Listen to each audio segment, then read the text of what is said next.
Did Avatar make it another week at number one? Plus, we got the new movies coming out this weekend, and we got some news. And for Marvel fans, keeps getting better. So here we go. Let's fucking go. Here I come. Here I come. We will watch your career with great interest. You are such a cutie. This is where the fun begins. It's showtime. And here we go. Welcome into another episode of the Movie Geek Podcast. I'm your host, George T., and this is your weekend box office report and news. And yeah, it's been crazy. I am in the midst of getting some content going for a special episode, and trust me, it's torture. So like, comment, subscribe. If you are new to the channel, please subscribe. If you have already subscribed, thank you. Also, if you can pass it along to people that you know who would love to hear my opinion on movies, have them subscribe as well. All right. The top 5 at the box office last week are Marty Supreme takes the 5 spot. It was in the 6th spot, and it goes to number 5. It made $5.4 million. The Housemaid finally dropped out of 3 to 4. It made 8.5, so it's still pretty strong there. Zootopia moved up 1 from 4 to 3, making 8.7. And unfortunately, Avatar is still number 1, but it was really close between 28 Days Later, The Bone Temple with $13 million, and Avatar Fire and Ash made $13.3 million. So again, it was really tight for number 1, but Avatar remains a solid number 1 for another week. Now, will it get dethroned this week? I think it might. I think if The Bone Temple was actually pretty good, it might make it. Or there's a movie out there that I will be seeing this weekend on Saturday that I think might make a run at number 1. We'll find out. All right. So that is your box office report. We'll say it one more time. Marty Supreme was number 5. Housemaid was number 4. Zootopia 2 was number 3. The Bone Temple 28 Years Later was number 2. And number 1, Avatar Fire and Ash, once again. All right. Let us take a look at what is coming out this weekend. And a documentary I will definitely be seeing is coming out on Max. A legendary director, and made one of my favorite movies of all time, Spaceballs, down there in the corner. Mel Brooks. Mel Brooks' documentary called The 99-Year-Old Man follows the life and career, friendships, and loves of legendary writer, director, producer, and performer Mel Brooks, chronicling his early experiences and rise to stardom, or superstardom. So I'm looking forward to this because Mel has done some amazing movies in his day. I mean, Blazing Saddles, obviously Spaceballs is one of my all-time favorites. It is a movie that I can actually watch without the sound on because I literally have watched it so many times that I know everybody's dialogue in that movie, and people don't want to watch it with me. It happens. So, like I said, I've seen that so many times. I loved Robin Hood Men in Tights. I thought that was pretty ingenious. History of the World. I mean, I could go on, but Mel Brooks definitely. I would definitely want to see this, and I'll give a small review on it. I don't really do a lot of big ones for documentaries. I did the one on John Candy because that one was a lot special because I was able to see it with a group of people. Also, Ryan Reynolds was there, and it was a memorable night. So that's why I did that special on the John Candy documentary. But I am hoping that the documentary, when the Oscars come out, the John Candy one is on there. I really think it deserves to be on there. Okay, so let's get into a small box office weekend because now with the Oscars coming up and the nominations, we've gone through two big award shows anyway. Now movie theaters are starting to play in expanded releases some of the nominees and winners that have come out. So it's kind of shrunk down the movie pool. So there's going to be, and I've already seen this already, where there are some movies on my top 25 and movies that I've been interested in but are not out right now because of that. They're in the smaller theaters away from me, and it's very difficult for me to get to them with work, family life. It doesn't work. So let's go with the first movie, In Cold Light. Fresh out of prison, young Ava, played by Micaiah Monroe, tries to reclaim her drug empire, but gets framed for murder instead. Hunted by cops and ruthless crime boss, she must face her estranged father as she battles a betrayal amid all the bloodshed. Helen Hunt also stars in this movie. So this is a small indie film. So check it out. A movie that was nominated for Golden Globe for Best Animated Film has finally arrived at the theaters. A movie called Arco. So again, I wonder sometimes, like, for the people like myself who obviously don't have votes and don't get to see these movies so early, why are these movies not out before the nominations? You know what I mean? Like, if you're going to cram it in there, cram it in there. So, Arco is a story about a 10-year-old boy from a peaceful future who accidentally travels back in time to the year 2075.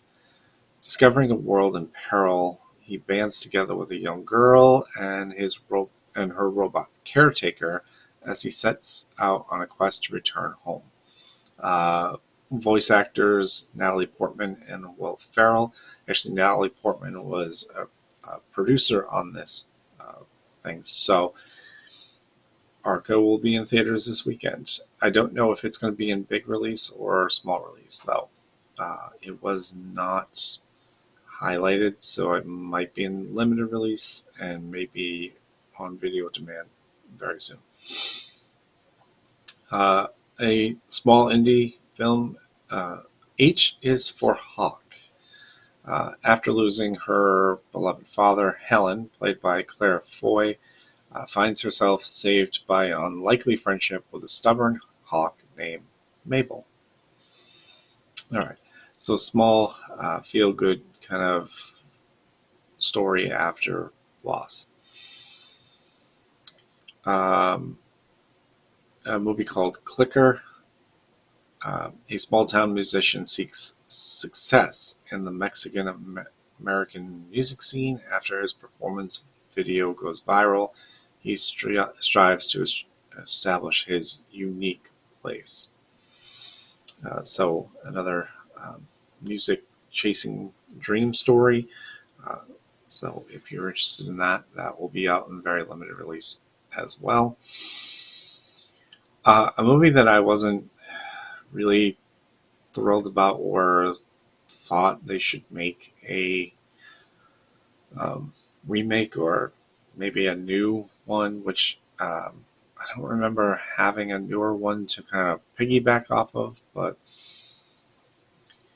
I guess with video game success comes return to Silent Hill. We've had Silent Hill before, but again, was there a call for a Silent Hill film? I don't know. Maybe it'll be good. Who knows?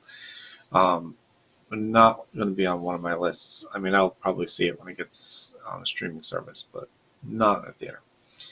When a mysterious letter calls him back to Silent Hill in search of his lost love, James finds a once recognizable town and encounters terrifying figures, both familiar and new, and begins to question his own sanity.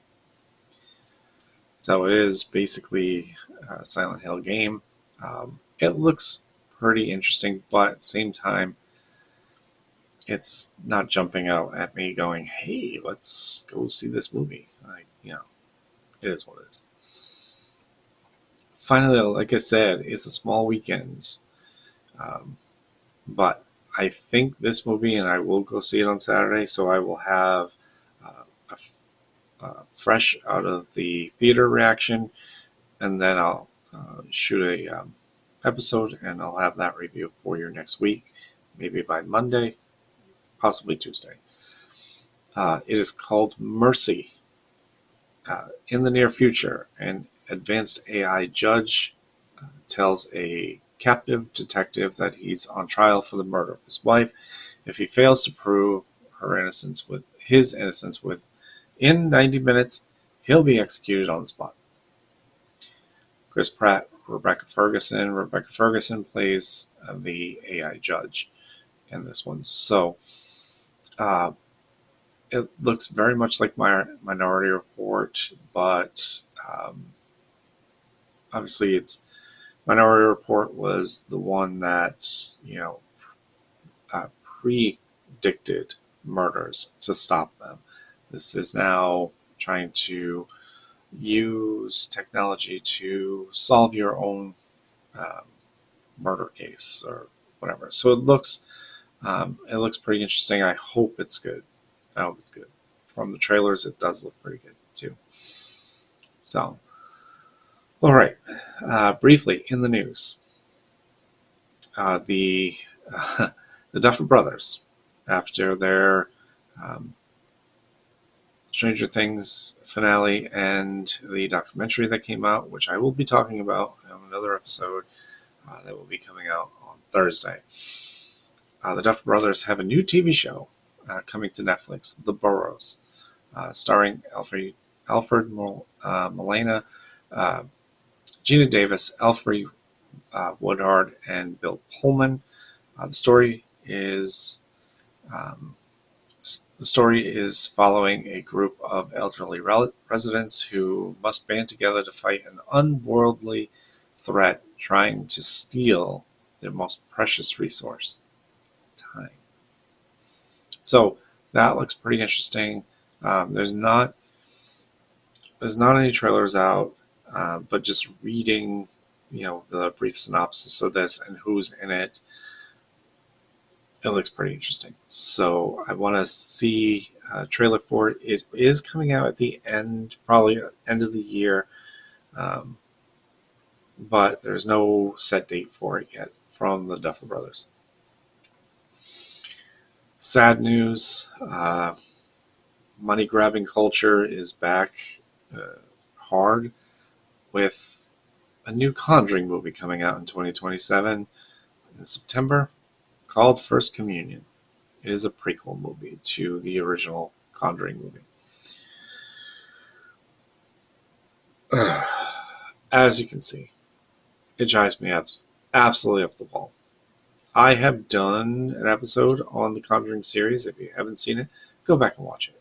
Or, you know what, I may put it here at the end so you can wait till the end, or if you want to scroll to the end, go ahead and then click on that to listen to that. But they had talked about not having the Warrens and not talking or calling Conjuring spin-offs.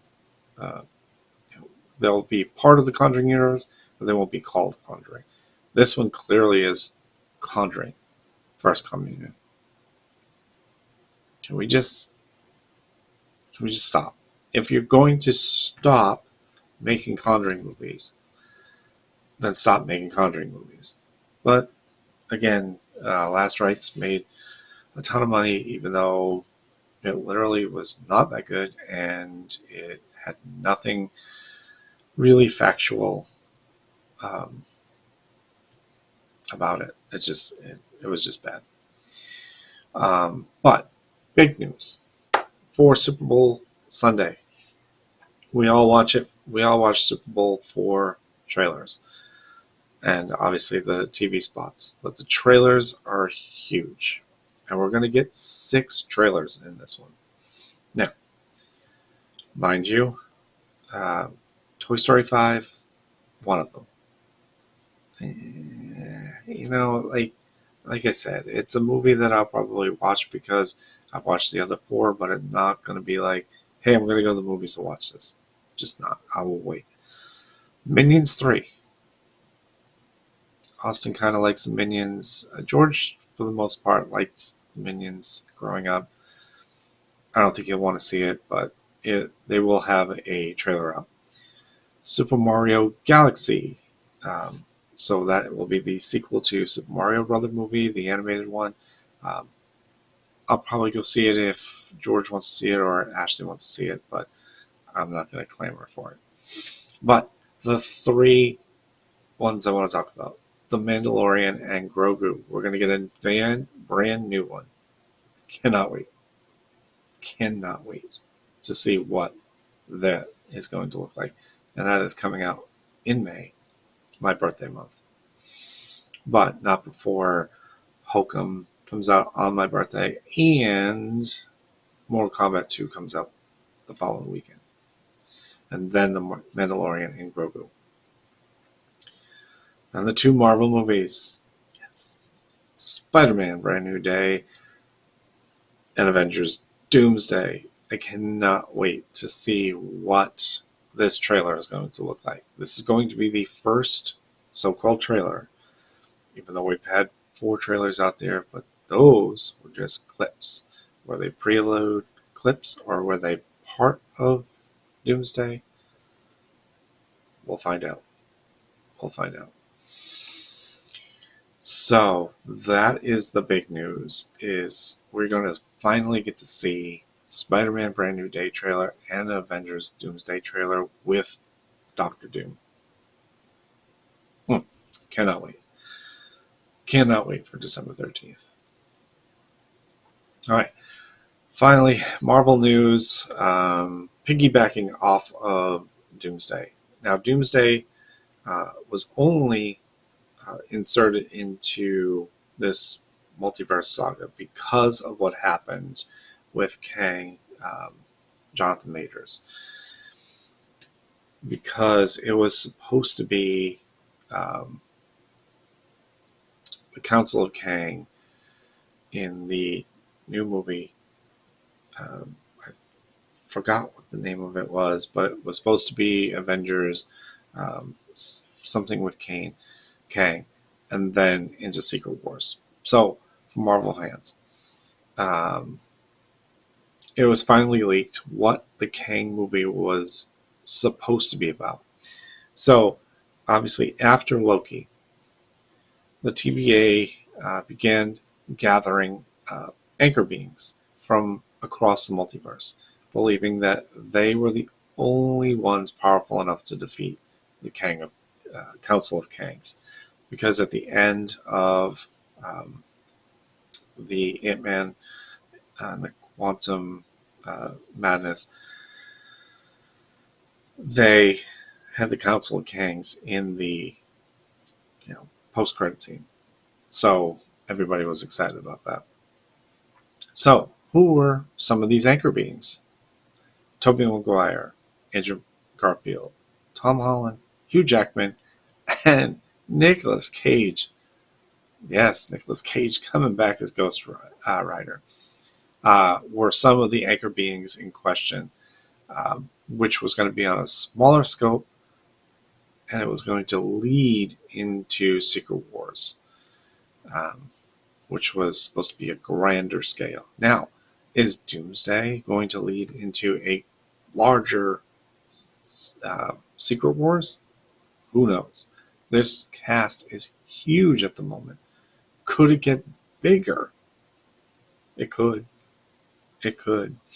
Now, clearly, to get to Secret War, the plan ultimately fails, and the Council collapses the multiverse and creates Battleworld. So, I'm not familiar with Battleworld. I'm not a big comic book fan.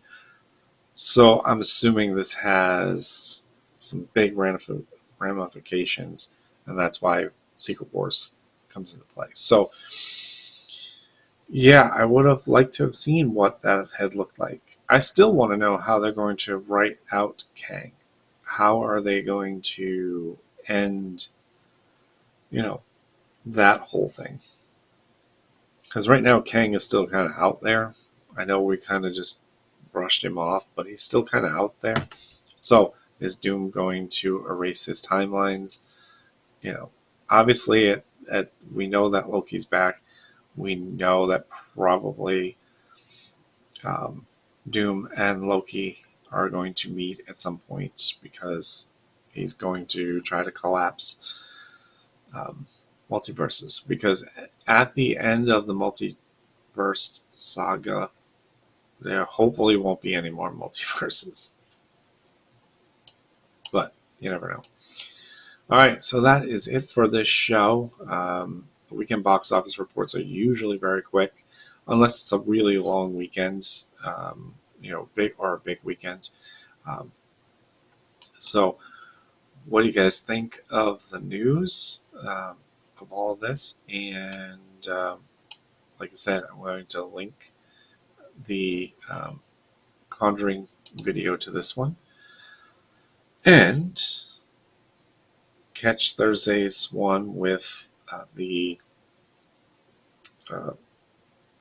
two reviews I'm doing, which is The Rip and the Stranger Things documentary.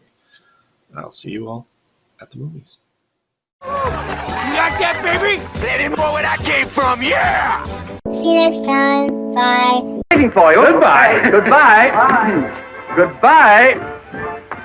Hasta la vista, baby. That's all, folks.